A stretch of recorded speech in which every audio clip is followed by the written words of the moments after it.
Okay, I'm sorry for every existing Rapunzel fan in the world, but I'm saying it. Yes, I think Rapunzel is a terrible friend and possibly the true villain of the series. So I've always wanted to make a video on Tangled the series because I love this show. Cuff, actually it's because my most popular video on this channel is Tangled related, cuff. But don't get me wrong folks, I do love Tangled the series. So with weeks of trying to come up with something Tangled, I've decided to just make a video of what I've always been thinking about Rapunzel. Rapunzel is a bad friend. Like, I don't think I even need to explain this. I'm pretty sure many of you already know why I think that. Two most impactful villains of the series are literally because Rapunzel exists. Okay, so hear me out. Let's start this with our all-time favorite, Varian. Okay, so what did Rapunzel do to Varian that makes her such a terrible friend despite the fact the rogue destroyed his home because she decided to sneak out that night? Let's look at this from the very beginning. Varian first appeared in the first episode of season 1. He tried to help Rapunzel because Cass threatened his life. Because he's such a kind person. Then he unintentionally caused the earthquake and lots of unimportant things. Look, the point is, Varian helped Rapunzel. But what happened when he asked her for one? Nothing.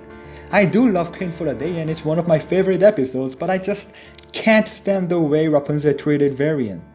He asked so desperately for help, but instead Rapunzel threw him out of the castle. And if you're trying to tell me it was the guards that dragged Varian out, the episode is called The Queen for a Day for a reason. If she yelled the guards to let him go, they would have.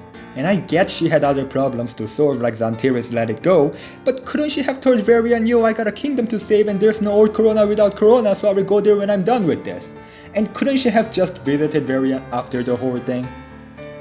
Couldn't she have gone and seen why Varian needed help? Like, come on man.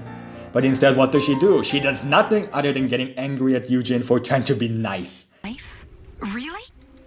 Is me turning my back on Varian when he's desperately begging for my help part of life? Why didn't you go check on him?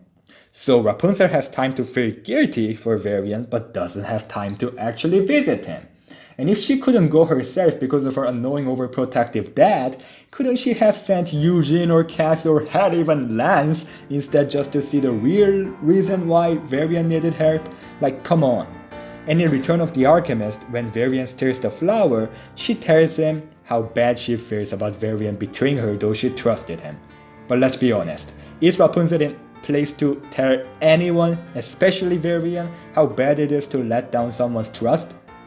Instead of apologizing for not being there for him when he needed help, she says, oh Varian, I trusted you, but you have broken into the palace by giving cookies to the guards. Like, come on, you literally let his father die and didn't even visit him once till he gave you the quest. Also, am I the only one who thinks Rapunzel being Rapunzel felt so wrong in the last episode of season 1? Like, imagine being the greatest threat to the kingdom so far because your father got trapped in an unbreakable ember just to see one who's responsible for it to hug and kiss and celebrate her birthday with lanterns in the sky. Like, just imagine how Varian would have felt, seeing her having such happy moments when he's having the darkest moment of his life because of her and her father. Okay, now let's move on to Cassandra. Now boy, I have a lot to talk about Cass since we had way more Cassandra and Rapunzel moments than Varian and Rapunzel moments. So let's start this from the very beginning. This episode was in season 3, but since it's set before season 1, let's talk about it. So here, Cassandra wants to prove to herself to be a warrior, but she doesn't tell Rapunzel about it because she doesn't really want her to feel bad, I guess? And when Rapunzel finds out about this, she feels betrayed. So Cass chooses friendship over her dream. Okay, am I supposed to be impressed by this? For Cassandra giving up on her dream for Rapunzel? Like, sure, friendship is important, but Tangled is always about following your dreams, like, come on. Oh, so now they are telling us to give up on our dreams for our friend. I'm sorry, but I don't think it's right to forget about your future for your friends. I wouldn't give up on my vision for my friends, if I have one that is. But the point is, I can't believe Tangled, the franchise about following your dreams, is showing us this kind of story of Cassandra and Rapunzel. Now, a little fight they had in season 1, I don't mind that. It was a very small fight and friends can always have those kind of fights. But where I get really frustrated at Rapunzel is season 2. There is this one scene where Rapunzel gets angry at Cassandra for not trusting Adira, but honestly I agree with Cass. Cassandra has always been the most realistic character in the show, and I completely understand why Cass doesn't trust this stranger who's clearly hiding something. I wouldn't trust her either, but Rapunzel decides to just yell at Cass without explaining why they should trust this lady who's half orange and probably got a sister who's half grape, I don't know. Okay, so this is kind of off topic, but can we talk about how random Waiting in the Wings was? Like, I really love this song and think this is very important for Cassandra, but why does she sing it now? Rapunzel just yelled at her for not trusting her judgment and she starts singing about how Rapunzel is always the star? Whatever. So, there's another conflict they face not so long after.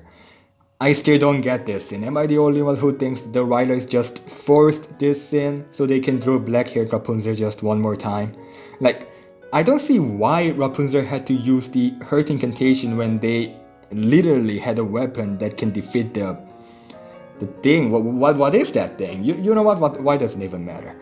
But I just don't get why Rapunzel couldn't run and grab that spear and free Cassandra and fight with that spear. Like, what was the point of singing this creepy song that clearly didn't work out really well the last time she sang it? Like, what was the point of singing that crap when Cassandra was clearly trying to fight it in a more sensible way? And people think I like Cassandra because I'm a teenager and she's tall and got a black hair, but no, I like her because she seems to be the only one with some sense in her head. Actually, not in season 3. Cassandra in season 3 was kind of as frustrating as Rapunzel, whatever. Cass's hand marriage and the drama begins. I just hate Rapunzel and Cassandra's girl drama in this episode. Like, I don't get why Rapunzel, out of all these princesses, can't apologize to her friend. I'm not talking about any other princesses over here. I'm talking about Rapunzel, the most understanding princesses ever. Sure, Rapunzel lacks social skills because she was trapped in the castle for 18 years of her life, but one of the strongest traits of Rapunzel was how understanding she is. She's helped Who Can't, Big Nose, Attila, Angry, Red, and even Stallion. But she can't understand her best friend Cassandra, and she can't even go talk to her? She can be patient with countless annoying people, but can't be patient with Cass? Where some of you might think, hey, Cassandra didn't even try, why are you calling out Rapunzel? Well, because Cassandra was never good at friend stuff. We can clearly see in several episodes she's not a very friendly person. But Rapunzel is, and Rapunzel not being able to understand and talk to Cass feels so out of character. Just like how this YouTuber named Zero Color Star Zero puts it. The writers are starting to exaggerate the naive obliviousness of Rapunzel so much that it feels out of character. Her naiveness is so exaggerated she doesn't even act naive anymore. She just acts like a complete idiot. So Rapunzel, one of the most lovable princesses ever in the history of princesses, is now kind of annoying. I do love this show, I really do, but Rapunzel is a bad friend and annoying. And though I think it's stupid of Cassandra to blame Rapunzel for Gothel leaving her, I can't get over the fact Rapunzel always says some things that trigger her friends. I promise you. I promise. Just wait. But I guess that's okay because Cassandra was as annoying as Rapunzel in season 3. I really don't blame Rapunzel for Cassandra's fur, but I definitely blame Rapunzel for what happened to Varian. So there it is, folks. That was why Rapunzel is such a terrible friend. I just don't get why she can't be a good friend like Lance is to Eugene.